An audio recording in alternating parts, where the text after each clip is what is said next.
Hello everyone, I am the Desert Gardener, and today we're going to be planting tomato seeds.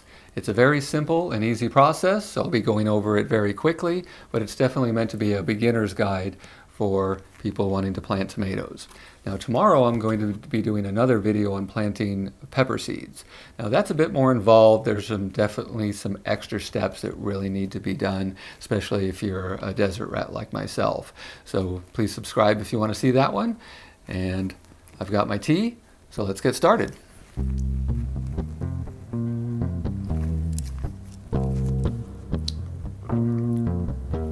So the first step is to get yourself a bag of seed starting mix. Now this is the Jiffy Organic Seed Starting Mix. I really like this stuff. It's pretty affordable and it's easy to find. They sell it everywhere. Now I definitely recommend seed starting mix. Don't use garden soil. Don't use potting mix. Definitely use a seed starting mix. It works much better. Now the second step you're going to do is you're going to take that bag and you're going to stick it in the freezer for at least 24 hours. The reason for this is the soil will often have fungus gnat eggs in it. And if you stick it in the freezer for at least 24 hours, it'll usually kill those eggs. That way you don't end up with fungus gnats all over your house when you put them under the grow lights. And they can be a real problem to get rid of. So definitely stick it in the freezer.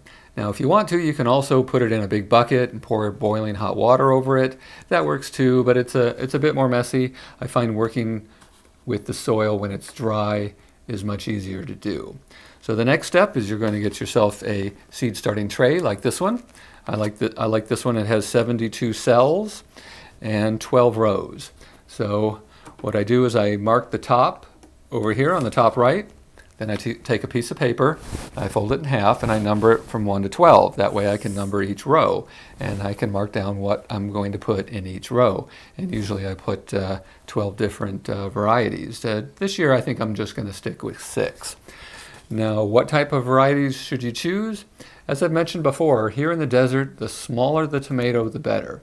So stick with small cherry tomatoes. They really perform best here in the hot, dry desert sun. The larger the tomato, the more problems you're going to have. Now, if you really want something a little larger, the Best Boy and the Early Girl tomatoes work pretty well. But I would definitely recommend staying away from any of the really big, large heirloom type tomatoes. They just don't do well here in the desert, and there's too many things that will go wrong. So the next step is I took this outside and I filled it completely to the top with dry seed starting mix.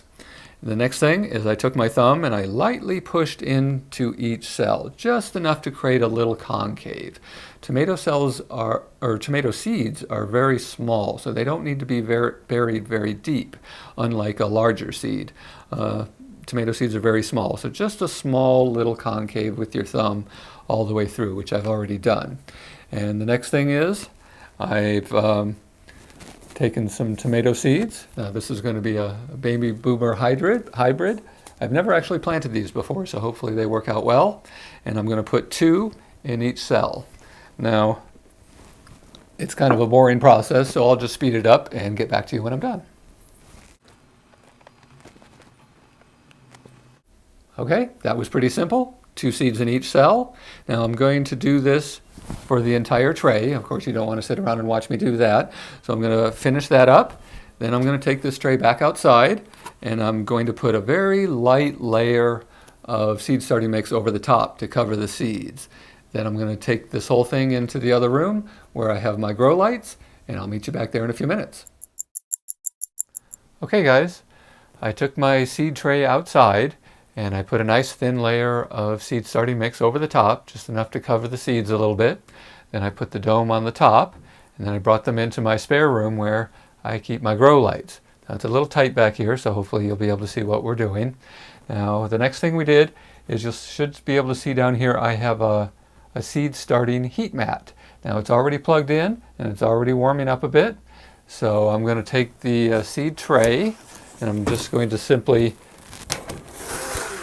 set it on top of the mat. And the next thing is we're going to fill it with water. Now it's best to get it to its final destination before you fill it with water. Otherwise you're carrying around a potential disaster if you drop that. So I have a little watering can here. Now I like a watering can with a long narrow spout here. This will allow you to fill the tray very easily. Now it's important to note that this is very warm water. You always want to water your seeds with warm water. Seeds really need to be warm. We're trying to fool them into thinking it's springtime. So it doesn't have to be boiling, of course, but go to the tap and turn it on the hot and get some good warm water. So I'm just going to move the cover a little bit, lift it up, and pour it on in. Now this is a small little container here, so I'll probably have to do this 3 or 4 times to fill up the entire tray.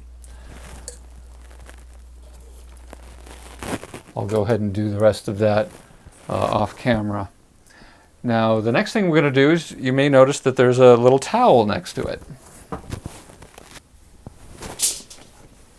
I'm going to take the towel and put it over the top of the seed starting tray.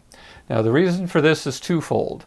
One, it helps hold in the heat from the heat mat to keep the temperature a little warmer. And the second thing is it shields it from sunlight. And even though I've got them under the grow lights, you'll probably notice that the grow lights are actually off right now. Seeds do not need sunlight to sprout initially. So it's best that they're in a warm, moist, dark environment. So putting the towel over the top will help that happen. And from there's not much left to do. You're just going to sit and let it sit for a little while, and you're going to peek under the towel every once in a while. As soon as you see those seeds start to break the surface, you're going to take the towel off. You're going to lower the grow lights until they're just above the dome, and you're going to turn them on, and you're going to set the timer for 16 hours. Now I usually set mine to go off early in the morning, right at sunrise, which means they're going to go off later in the day, long after dark. And there isn't anything else to do until the seedlings start hitting the top of the dome, and I will do another video to show what you do then. So if you want to see that, go ahead and subscribe. And if you want to see the pepper seed video that I'm doing tomorrow, which definitely has some additional steps, go ahead and subscribe, and I'll see you in the next one.